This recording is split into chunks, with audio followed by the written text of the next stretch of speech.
Aç bakalım biz bu adamı nasıl adam ediyormuşuz. Millet görsün ya.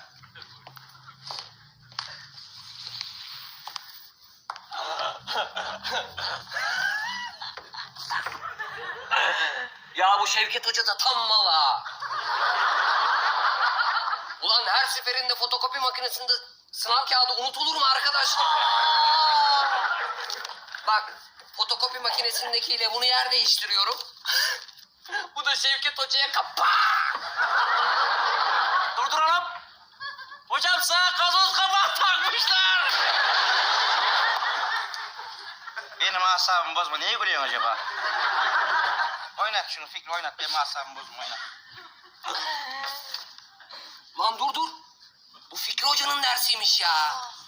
Ulan arkadaş bir insanın 2014 yılında hala çantasının şifresi 1 2 3 4 olur mu?